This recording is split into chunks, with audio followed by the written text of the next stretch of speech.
રાજકોટમાં સૌ પ્રથમવાર આવી ઓફર આવી છે.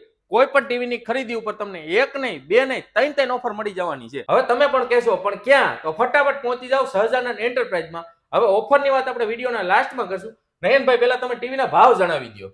જેમાં મિત્રો 32 ઇંચનું સ્માર્ટ ટીવી મળી જશે માત્ર 6,999 માં અને 43 ઇંચનું સ્માર્ટ ટીવી મળી જશે માત્ર 12,999 માં. અને નયનભાઈ એસેમ્બલ તો નહીં હોય ને? ના સંજયભાઈ, આ બધી જ LED TV make in India કંપનીના અને પ્રીમિયમ ક્વોલિટી વાળા આવશે. કોઈ લોકલ કે એસેમ્બલ ટીવી નહીં આવે. હવે મિત્રો પહેલી ઓફરની વાત કરી દઉં ને તો એમાં તમને કોઈ પણ ટીવીની ખરીદી ઉપર મળી જાય 5 ગિફ્ટ શોર્ટ ફ્રીમાં. હવે મિત્રો બીજી ઓફરની વાત કરી દઉં ને તો કોઈ પણ ટીવીની ખરીદી સાથે આ 10,000 વાળું પાર્ટી બોક્સ મળી જાય માત્ર ને માત્ર 2,999 માં. તો ત્રીજી ઓફરની વાત કરી દઉં ને તો દર મહિને લકી ડ્રો યોજવાનો છે, જેમાં કોઈ પણ કસ્ટમરને મળશે ઇનામો જીતવાનો મોકો. આ બધી ઓફરનો લાભ તો જ મળશે જો તમે સહજાનંદ એન્ટરપ્રાઇઝની આઈડીને ફોલો કરી છે. નો ફોલો કરી તો ફટાફટ ફોલો કરી લેજો અને પહોંચી જાઓ સહજાનંદ એન્ટરપ્રાઇઝની વાત કરી તો શીતલ પાર્કથી રામાપીર ચોકડી બાજુ આવતા ખુશી હોસ્પિટલની બાજુમાં BRTS બસ સ્ટેન્ડની સામે પહેલો માળ સહજાનંદ એન્ટરપ્રાઇઝ રાજકોટ.